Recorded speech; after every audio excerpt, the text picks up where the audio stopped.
دنیا کے اندر جتنے بھی ظالم گزرے ہیں، آپ ان کی تاریخ کو پڑھیں گے، آپ ان کی تاریخ کو دیکھیں گے تو آپ خود یہی کہیں گے کسی ظالم کا انجام اچھا نہیں ہوا ہے۔ آپ فرعون کی تاریخ کو پڑھیے۔ فرعون کون ہے؟ فرعون وہ ہے کہ جس نے انا ربکم الاعلی کا دعویٰ کیا تھا۔ فرعون وہ ہے جس نے بنی اسرائیل کے بچوں کو تحقیق کیا تھا۔ فرعون وہ ہے جس نے حضرت موسیٰ علیہ السلام کی قوم کے بچوں کو قتل کر دیا تھا۔ فرعون وہ ہے جو دعویٰ کرتا تھا کہ الیس لی ملک مصر وہذہ الانہار تجری من تحتی، کہ اے لوگوں کیا یہ مصر کے دریا اور یہ نہریں جو میرے نیچے سے بہتی ہیں کیا یہ میری نہیں ہیں؟ اس ظالم کا انجام کیا ہوا کہ صرف ایک خواب کی بنیاد کے اوپر بنی اسرائیل کے لاکھوں بچوں کو اس نے قتل کروا دیا تھا، بنی اسرائیل کو اپنا غلام بنا لیا تھا۔ اللہ کے پیغمبر حضرت موسیٰ علیہ السلام سے مقابلے کے لیے تیار ہو گیا۔ اس ظالم کے ساتھ میں کیا انجام ہوا؟ وہ جن دریاؤں اور جن نہروں کو اپنی ملکیت بتاتا تھا، اللہ تعالیٰ نے اسی دریاؤں کے اندر، اسی نہر کے اندر کس طریقے سے اس کو ہچکولے دے کر کے ڈبو دیا کہ اس کی فوجیں، اس کے سپاہی، اس کی رعایا اور اس کے غلام اور اس کے کام کرنے والے اور اس کے کارندے، وہ تمام کے تمام اس کی بے بسی کا اپنی نظروں سے مشاہدہ کر رہے تھے۔ تاریخ بتاتی ہے کہ ہر ظالم اور ہر متکبر شخص کا دماغ اتنا اونچا ہو جاتا ہے اور اس کی عقل کے اندر ایسا فتور آ جاتا ہے کہ اس پر کوئی نصیحت کارگر نہیں ہوتی ہے۔ اللہ کا پیغمبر اس شخص کو سمجھاتا رہا لیکن وہ فرعون سمجھنے کے لیے تیار نہیں ہوا۔ کوئی واعظ کارگر نہیں ہوتا ہے، وہ سمجھتا ہے کہ میرا اقتدار، میرا دبدبہ، میرا جاہ و جلال، میری دولت، میری حکومت، میرے اسلحے اور یہ تمام کا تمام میرا گھمنڈ یہ ہمیشہ رہے گا۔ ہمیں اور آپ کو چاہیے کہ اللہ کی پکڑ سے بچتے رہیں۔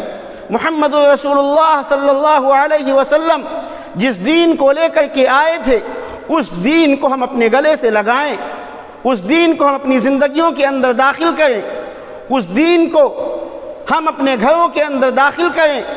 اللہ کے نبی صلی اللہ علیہ وسلم نے صحابہ کے ذہن کو بنایا تھا کہ گرمی کو نہیں دیکھتے تھے، سردی کو نہیں دیکھتے تھے، مال اور دولت کو نہیں دیکھتے تھے، گھر اور اولاد کو نہیں دیکھتے تھے، عزیز و اقارب کو نہیں دیکھتے تھے، صرف اور صرف اللہ کے دین کا غلبہ کس طریقے سے ہو جائے یہ صحابہ کرام یہ دیکھتے تھے۔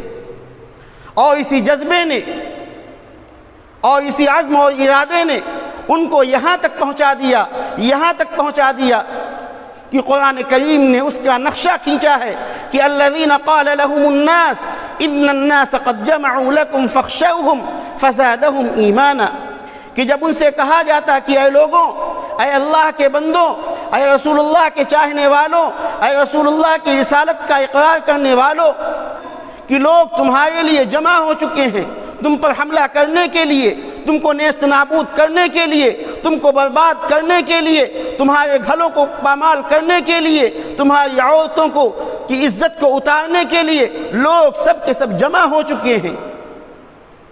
فخشوہم، اے لوگوں ڈرو، اے اللہ کے بندو ڈرو۔ فزادہم ایمانا، تو ان صحابہ کے دلوں کے اندر ایمان بڑھ جاتا تھا، ایمان کی زیادتی ہو جاتی تھی، ایمان مچلنے لگتا تھا، اور وہ کہتے تھے کہ حسبنا اللہ ونعم الوکیل، کہ ہمارا اللہ ہمارے لیے کافی ہے اور وہ بہترین کارساز ہے۔ آج یہ جذبہ ہمارے اندر کہاں ہے؟ اسی جذبے کو میرے بھائی پیدا کرنے کے لیے کی ضرورت ہے۔ غزوہ احزاب کا موقع ہے، ہر طرف سے فوجیں صحابہ کرام کے اوپر ٹوٹی پڑ رہی ہیں۔ قرآن کریم نے اس کا نقشہ کھینچا ہے کہ وَلَمَّا رَأَى الْمُؤْمِنُونَ الْأَحْزَابَ قَالُوا هَذَا مَا وَعَدَنَا اللَّهُ وَرَسُولُهُ، کہ جب صحابہ نے دیکھا کہ فوجیں احزاب، فوج نہیں، فوجوں کو جب دیکھا صحابہ نے قالوا هذا ما وعدنا اللہ، تو کہنے لگے کہ یہی وہ چیز ہے جس کا وعدہ کیا تھا اللہ نے اور اس کے رسول نے ہم سے۔ رسول اللہ نے ہم سے وعدہ کیا تھا کہ جب تم دین اسلام میں داخل ہوگے، جب تم کلمہ پڑھو گے، جب اللہ کی طرف تم جھکو گے، اللہ کی طرف لپکو گے، تو اسی طریقے سے دشمن تمہارے اوپر حملہ ور ہوں گے۔ تو رسول اللہ صلی اللہ علیہ وسلم نے جو ہم سے وعدہ کیا تھا وہ وعدہ آج ہم نے اپنی آنکھوں سے دیکھ لیا ہے۔ اور وہ کہتے تھے وَمَا زَادَهُمْ إِلَّا إِيمَانًا وَتَسْلِيمًا، ان کے ایمان میں اور زیادتی ہو جاتی ہے۔ یہ جذبہ اگر ہمارے اندر آ جائے تو میرے بھائی ہم کامیاب ہو سکتے ہیں۔ اور آج جب کہ ہر طرف ظلم ہو رہا ہے، گھر سلگ رہے ہیں، بچوں کو یتیم کیا جا رہا ہے، عورتوں کو بیوہ کیا جا رہا ہے، یہ دل ہلا دینے والے واقعات ہم اخبارات کے اندر پڑھتے ہیں، مگر ہم ٹس سے مس ہونے کے لیے میرے بھائی تیار نہیں۔ لچھے دار تقریریں ہو رہی ہیں، پرجوش مضامین آ رہے ہیں، لیکن میرے بھائی صرف باتوں سے اور صرف تقریروں سے کام چلنے والا نہیں۔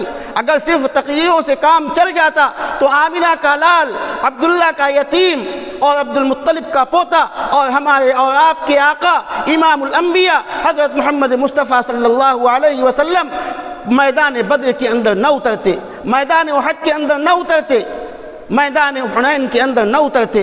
تو آج ضرورت ہے اس بات کی کہ ہم صرف گفتار کے غازی نہ بنیں بلکہ کردار کی ہم غازی بنیں۔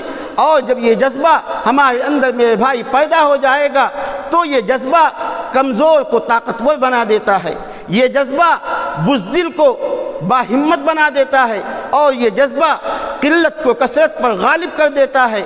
یہی جذبہ عزائم کے اندر نئی روح پھونک دیتا ہے۔ اسی جذبے کو پیدا کرنے کی ضرورت ہے۔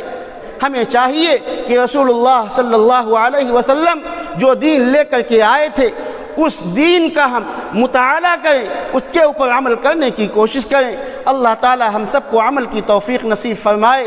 وآخر دعوانا الحمد للہ رب العالمین۔